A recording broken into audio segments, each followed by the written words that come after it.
What would you say is the best investing advice you've ever heard? I don't know. I think like the most important investing quality of people that I've seen that have built wealth is like their ability to delay gratification.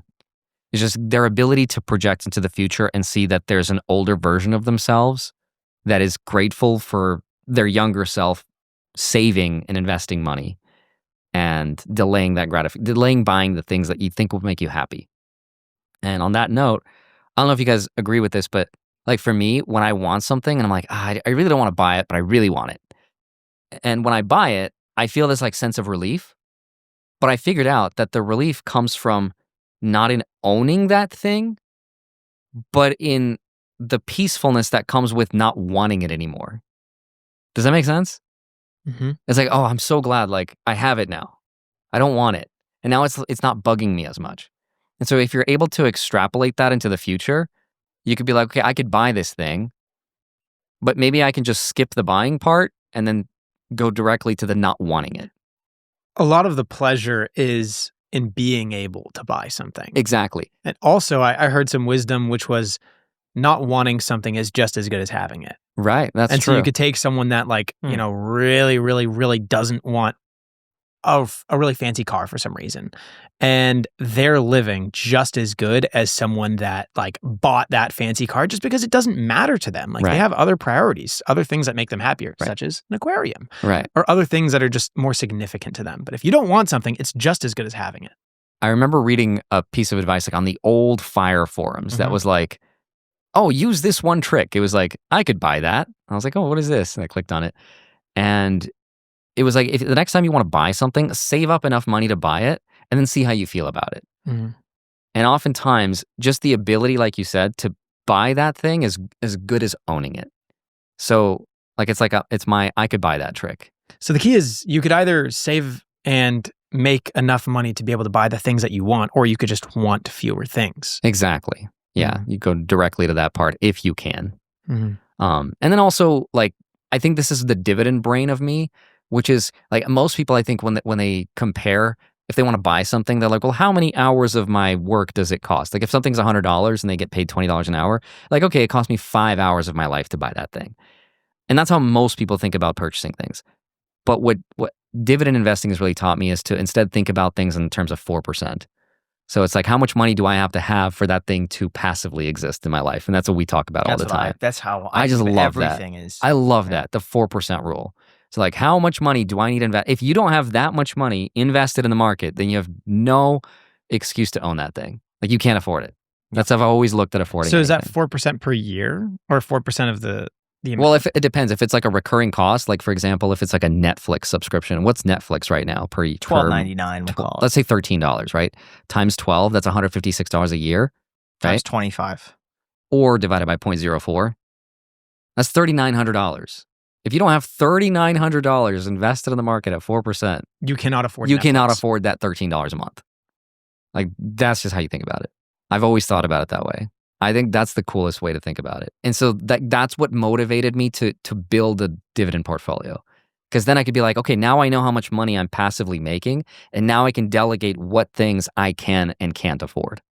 It's so addicting once you start doing that, though, because I remember in a separate vein, it wasn't dividends, but for me, it was YouTube income, because I viewed that as all passive because I would have done it anyway. And I remember making $1 a day and thinking, oh, wow, that pays for an all-you-could-eat sushi every single month for free. And then it started to become, wow, I got a free phone bill every single month at $50 a month. And then my car insurance is $100. Oh, wow, my car insurance is now free. And everything starts to like stack. And then pretty soon it's like, wow, my mortgage is now free. Right. This is free. This is free. Now I just live for free because I would be doing this anyway and I'm making money. Yeah, that's so cool. And then you eventually realize that the quickest way to being financially free isn't necessarily by building a bigger portfolio.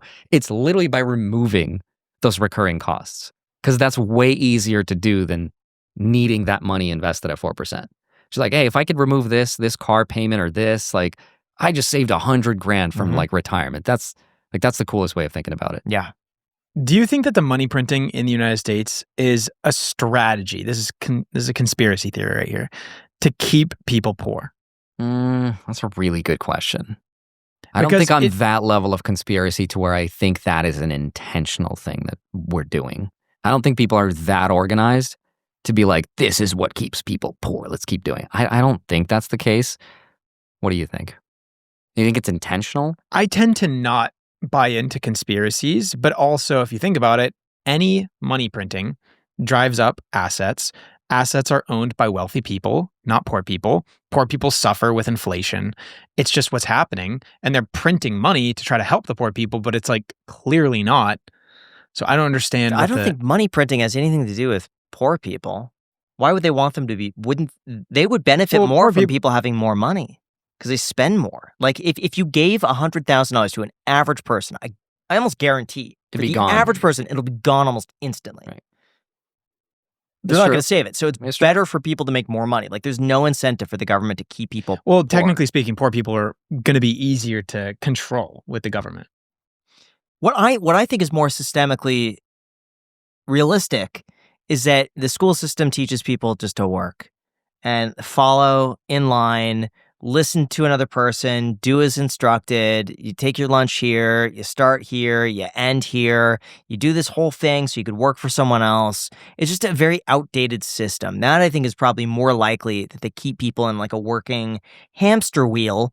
And then they shove it down throats of like, oh, it's good to go to college. And then now you borrow money. Now you're in debt. And then it's, oh, but you have to buy a house because that's the American dream. Now you buy a house. Now you have a $50,000 student loan and a $300,000 mortgage. You're not going anywhere. And now you have to take that job to keep making those payments because you don't want to lose your house and you can't default on your student loans, even with bankruptcy. So now you're kind of stuck. But then you're 35 and you think, oh, crap, I'm getting to an age where I should probably have a kid. So now you have a kid. Now you definitely can't take the risk to start your own business or do anything. So now you're stuck working that job you don't like to pay for the house, to pay for the student loans. And now you have a kid to support. And now you're just kind of, and so you keep working until you're 70 and then you die. Right. So you're saying it's kind of a result of our own decisions and kind of as a byproduct of a shared delusion that we all have about what it's like to live a I heard that a lot of the school system was created by a factory owner, and this could totally be untrue, and I'm just rephrasing what someone else told me, was dictated by a factory owner who wanted more workers, and so they set up a whole system to basically keep people in this loop of like learning how to work for somebody else. And that makes sense. Makes perfect sense, yeah. So I don't know if that's true or not. I think that's separate from the money printer question, but the money printing, I think, is purely a result of the government getting out of control in their spending. And this is the only way they could get out of it is just like, what do they do? Here's how I see the whole money printing thing. The money printer allows governments to do whatever the hell they want, whenever they want. Because if we operated on a fixed supply kind of a system, how long do you think people would put up with fighting wars or whatever the government wants? Because like if you were to fund a war, let's say, you actually have to tax people. You actually need the money and the revenue from people. But if you couldn't print money, if you could print money, then you can do whatever you want. And so I think that's a byproduct of power being exercised beyond what's in our best interest. And that's what Bitcoin is trying to fix. Like that's why people are obsessed with Bitcoin, is because it's a fixed supply and therefore governments have to be responsible. Therefore, they can't just do whatever they want. So then what would you say is the main thing that is keeping people poor then? Just a lack of financial education and literacy, mostly, and lifestyle decisions. I don't know, for whatever reason, these questions make me think of George Carlin. Do you guys know who that is? The comedian? He's like, oh yeah, the rich exist to like kind of inspire the middle class and then the poor exist there to scare the shit out of them. What do you mean? Well, because it's like keep being in the hamster wheel. Like if you don't want to be like these people, you got to keep working. You got to keep doing it. And the keep working is look at this guy who just bought a Ferrari. Right. You want to be like that guy, but you definitely don't want to be like that guy. It keeps you stuck in the middle. Right.